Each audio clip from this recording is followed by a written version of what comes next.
Ah, c'est ça. Ah, dis donc, t'es bien pointu, hein. Alors, il se trouve que le 23, je le retrouve sans arrêt. D'ailleurs, tu vois, même aujourd'hui, dans cette interview, tu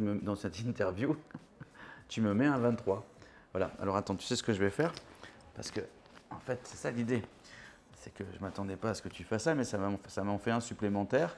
Puisqu'en général, à chaque fois que je vois un 23, en fait, je le photographie. Attention. Voilà. À chaque fois que je vois un 23, voilà, vous voyez, je le photographie. Donc j'ai encore un 23 supplémentaire. C'est très bizarre. Ça fait à peu près 10 ans. Au début, c'était par hasard. Je pense, je ne sais pas si c'est un rapport avec Michael Jordan, puisque j'étais basketteur et c'est vraiment bon, le basketteur voilà, de ma génération. Mais ensuite, ça s'est enchaîné et maintenant, je fais des photos à chaque fois que je vois un 23. Johan Cruyff est le joueur qui m'a, comment dire, euh, qui m'a le plus marqué quand j'étais adolescent. Voilà. C'est-à-dire que j'ai vu la Coupe du Monde en 74, donc j'avais 9 ans. Et évidemment, on était tous pour la Hollande. Et puis, bon. Et en 78, malheureusement, il a décidé de ne pas y aller pour des raisons politiques. Et ils ont encore été en finale et ils ont encore une fois perdu. Isabelle Adjani est une actrice française avec qui j'ai fait un album et qui n'est jamais sorti, puisqu'on ne l'a jamais fini. Et pour mon nouvel album, en fait, elle a bien voulu qu'on extrait un titre de cet album inachevé. Et donc, ça s'appelle D'accord, grande actrice. Ben, en fait, Goethe, c'est le nom de mon premier groupe. Voilà, ça s'appelle Words of Goethe, les mots de Goethe. Et ce qui est vraiment assez intéressant, c'est que quand on a 16 ans et qu'on s'appelle Words of Goethe, on est capable de prendre le nom de Goethe sans avoir jamais lu Goethe à l'époque. Donc on s'appelait Words of Goethe juste pour la posture. Mais c'est ça le rock, de toute façon, le rock'n'roll, quand on a 16 ans, 17 ans, on est beaucoup dans la posture, on ne sait pas du tout de quoi on parle. C'était de la new wave, c'était du rock rennais surtout. Voilà. Pop, énergique, très personnel. Comme dirait Pierre Lescure, c'est de la littérature musicale. Et c'est pas mal. C'est 14 petites nouvelles, comme il dit si bien, petites histoires. Et je pense que c'est l'album dont je suis le plus fier. C'est drôle. Oui, la première fois que j'ai vu Cure, c'était à l'Espace en 1980. Je vais te dire pour pas faire de bêtises, je pense. 81, ouais, ça doit être ça. Donc je les ai vus la première fois en 1981. J'avais donc 16 ans. Et je sortais de mon entraînement de basket et j'ai entendu Cure. Mais c'était pas les mêmes, hein. Il y avait Laurence Tolhurst à la batterie. Il y avait Simon Gallup par contre et Robert Smith, ils étaient que 3. Voilà, et donc là, disons ça a un petit peu accéléré le mouvement d'avoir envie de faire un groupe avec mes camarades. On est rentré par derrière parce que là c'est le devant, ça c'est devant l'espace, entrée principale. Et en fait, si tu continues, il y a une petite ruelle qui va derrière. Et derrière, il y a une association qui s'appelle l'Association de la Tour d'Auvergne, un club de basket. Et nous, on s'entraînait parce qu'il y a plein de terrains. Voilà, on s'entraînait là. Et donc, dans la cour, il y a l'arrière de cette boîte de nuit. Ils étaient en train de faire le ménage pour le concert du soir. Donc, les portes étaient ouvertes et on entendait Robert Smith chanter. C'était dingue. Tu connais l'histoire? En fait, je me suis aperçu au moment où assez tard, quand j'ai fait la tournée Millésime, je répétais comme ça avec les copains, on répétait Savoir aimer parce qu'on devait faire, c'était une compilation, donc Millésime, avec un S, et je faisais un peu les chansons que j'avais composées pour mes camarades. Et en jammant comme ça, je commence à faire Savoir aimer Je joue Savoir aimer, je me dis, ah tiens, c'est marrant ces accords et tout. Et en fait, je me suis aperçu que c'était les mêmes accords que The Forest de Cure. Et comme c'est la première chanson que j'ai appris à la guitare, ma théorie comment dire, sur la musique donc est assez juste et assez justifiée.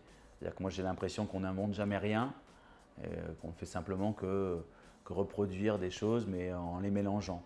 Donc là tu as exactement fait ce que tu as imagé ma théorie sur la musique. Voilà, nous n'inventons rien, nous ne sommes que des mélangeurs d'influences, de culture. Là, tu as Florent Pagny avec The Cure. Je me demande s'il connaît cette chanson, tu vois. Et, Pelé, le plus grand joueur du monde, voilà. J'ai eu l'occasion de le voir jouer quand j'étais petit, j'avais 8 ans. Il est venu... Attends, c'est peut-être lui. Donc Pelé, j'ai eu l'occasion de le voir jouer, j'avais 8 ans, et j'ai même une dédicace de lui sur le livre enfin, le programme de la journée, où il y avait les Girondins qui jouaient le soir contre Santos, non, l'après-midi, et le soir il y avait les Polymusclés. C'était une sorte de variété club de France, c'est mon père qui organisait ça, contre les anciens Girondins de Bordeaux. Et d'ailleurs il y avait Jean-Paul Belmondo dans les buts, il y avait Claude Brasseur, etc. Donc c'était assez... Ouais, c'était pas mal. J'ai pas mal aimé le travail d'Orelsan, je trouve que c'est vraiment... il décrit parfaitement les mômes de sa génération.